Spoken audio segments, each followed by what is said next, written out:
Tuhan adalah gembalaku, takkan kekurangan aku. Dia membaringkan aku di padang berumput hijau. Saudara-saudara yang terkasih di dalam Kristus, selamat pagi. Salam jumpa lagi dalam Sabda Siap Saji. Selasa 29 Agustus 2023, peringatan wafatnya Santo Yohanes Pembaptis. Dalam nama Bapa dan Putra dan Roh Kudus. Amin. Oh sungguh mulia dan sangat berjasa, tak kenal noda murni tanpa cela, engkau pertapa dan martir perkasa, nabi utama. Tiada insan menyamai Anda yang diizinkan menjadi bentara, merintis jalan yang bahkan diminta membaptis Tuhan. Kami semua mohon dengan tulus agar kau bina pada jalan lurus dan siap siaga menyambut penebus dengan gembira. Semoga Bapa yang Maha Kuasa bersama Putra penembus dunia, Roh Kudus pula menghibur umatnya, mulia selamanya. Amin. Tuhan, kekuatan para kudus, Santo Yohanes Pembaptis sudah kau jadikan perintis jalan bagi kelahiran dan kematian putramu. Ia meninggal dunia sebagai saksi kebenaran dan keadilan. Semoga kami pun gigih berjuang untuk memberi kesaksian tentang ajaranmu. Demi Yesus Kristus putramu dan pengantara kami, yang hidup dan berkuasa bersama Bapa dalam persekutuan Roh Kudus sepanjang segala masa. Amin. Tuhan bersamamu dan bersama rohmu. Inilah Injil suci menurut Markus. Dimuliakanlah Tuhan. Sekali peristiwa, Herodes menyuruh orang menangkap Yohanes dan membelenggunya di dalam penjara berhubung dengan peristiwa Herodias, yakni karena Herodias telah memperistri Herodes. Salah, ulang kan masa Herodias memperistri Herodias. Tuhan bersamamu dan bersama rohmu. Inilah Injil Yesus Kristus menurut Markus. Dimuliakanlah Tuhan.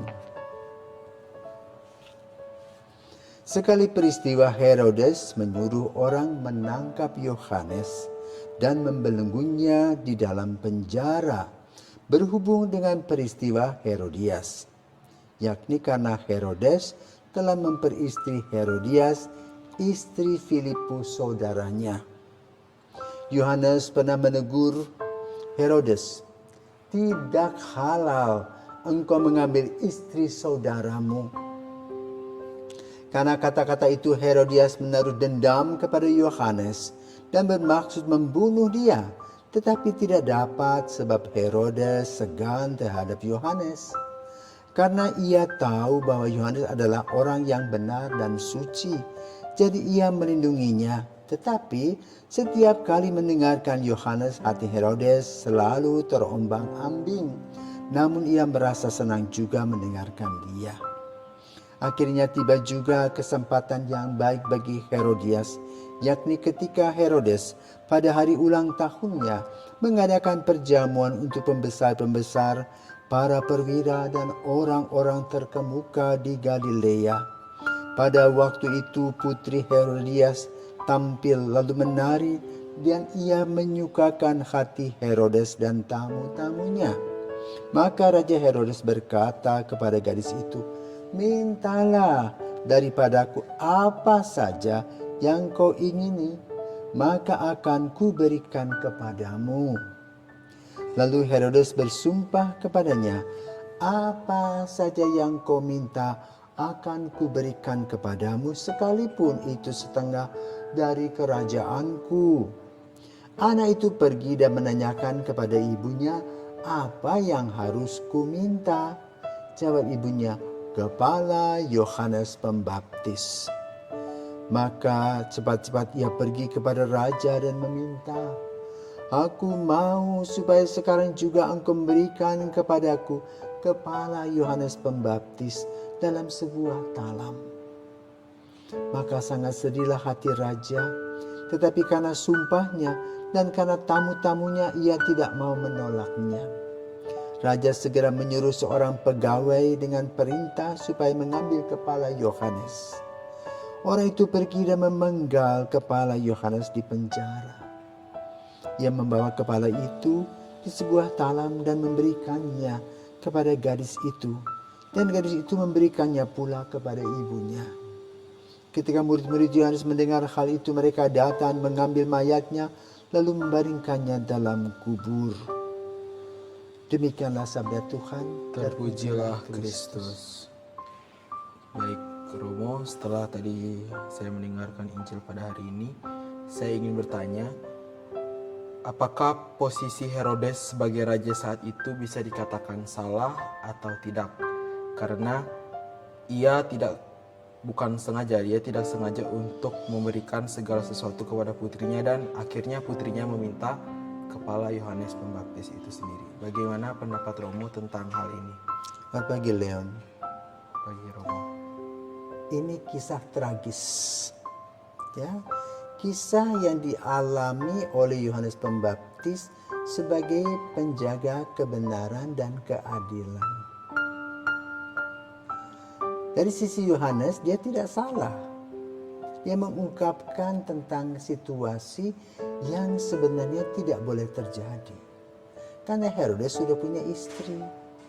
Dan Herodias adalah istri Filipus, saudaranya. Kok bisa diambil begitu saja? Itu kan hanya nafsu-nafsu daging, nafsu-nafsu manusiawi. Yang kedua, kesempatan dalam kesempitan dilakukan oleh Herodias. Dia menjengkel, mangkel, sakit hati kepada Yohanes Pembaptis. Maka dalam kesempitan itu dia menggunakan kesempatan. Dan mintanya itu sadis. Dia tidak pernah pikir orang lain, dia tidak pernah pikir bahwa yang mengatakan itu adalah mengkritiknya. Tetapi yang penting, aku senang.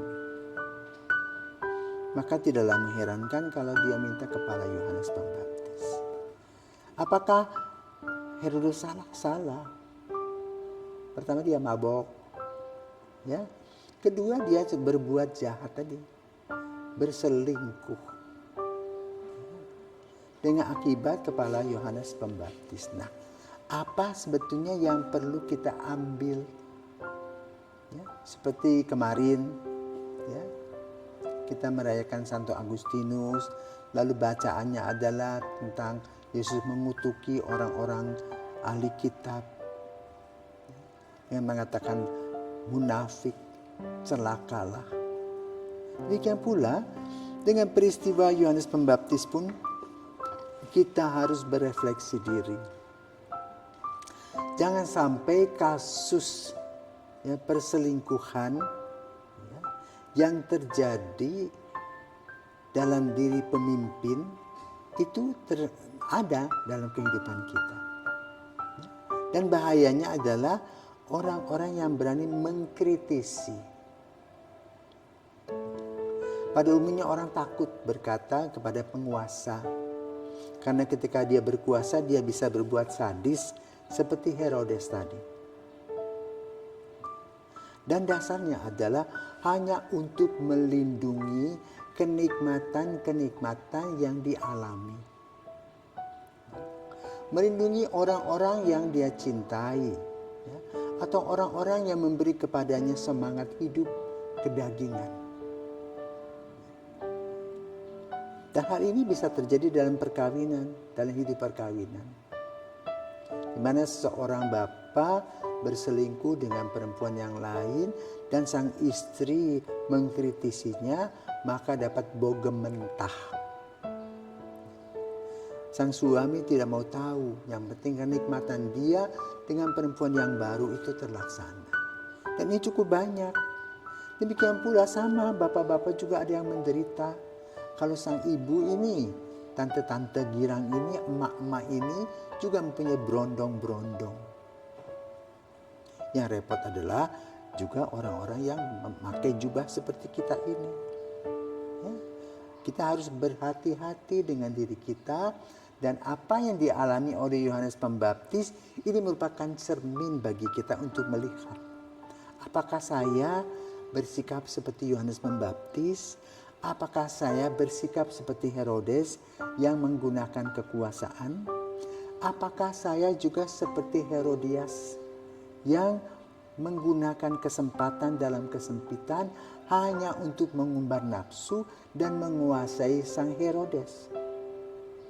Atau juga kita seperti anaknya Herodias, ya, yang polos bodoh tetapi disalahgunakan orang-orang tuanya. Mungkin kalau kita bertanya selanjutnya, bagaimana ketika anak itu melihat kepala di atas talam sebagaimana yang diminta ibunya, mungkin dia juga takut. Tetapi hal-hal itu berkaitan pada ada waktunya. Semua kejahatan-kejahatan di dunia ini akan terukir dalam kehidupan kita. Ya, maka kalau kita mempelajari sejarah dunia, ya, seperti Hitler, sampai hari ini tidak disebut sebagai orang yang baik bagi orang Yahudi. Ya. Kenapa? Menghancurkan kehidupan orang-orang Yahudi yang mana hidup mereka adalah anugerah yang Tuhan berikan. Demikian pula di dalam kehidupan gereja. Ya, kita mempunyai sebuah pengalaman dalam gereja Katolik di mana ada 2 paus. Ya, paus yang pertama sibuk dengan dunia ini. Karena apa? Dari keluarga kerajaan-kerajaan yang bisa punya kuasa. Tapi paus yang satu yang pergi ke Perancis itu, ke Avignon itu, orang yang sederhana. Untung ada Santa Catarina dari Siena yang menegur dan juga mengkritisi 2 paus tadi, sehingga gereja masih tetap berdiri. Untungnya apa? Paus yang satu yang di Roma pada saat itu yang berkuasa karena kekayaan, dia tidak memburu Santa Catarina, tetapi dia manut, ikut dan merefleksi diri bahwa ada kesalahan, maka dia berangkat dengan pertobatan dan membiarkan gereja bertumbuh. Sehingga paus yang ada di Avignon itu kembali memimpin dan melayani gereja. Jadi dari pengalaman Santo Yohanes Pembaptis yang hari ini kita peringati dengan kepala dipenggal itu, baik untuk kita refleksi diri. Bukan untuk menunjuk orang lain, tetapi menunjuk dirinya sendiri. Apakah betul kita betul-betul setia dalam pelayanan? Sebagaimana dilakukan oleh Yohanes Pembaptis. Atau kita menyalahgunakan kekuasaan kita dengan sikap yang dibuat oleh Herodes dan Herodias. Ya, maka kita berdoa kepada Santo Yohanes Pembaptis, semoga masih banyak orang yang berani seperti Yohanes Pembaptis menyatakan dan mengatakan tentang kebenaran dan keadilan. Sehingga kalau dia menjadi kepala negara, negaranya menjadi bagus. Jadi kepala gereja, gerejanya juga penuh dengan kehidupan dan cinta kasih. Maka mari kita mohon berkat dari Santo Yohanes Pembaptis. Santo Yohanes Pembaptis, doakanlah kami.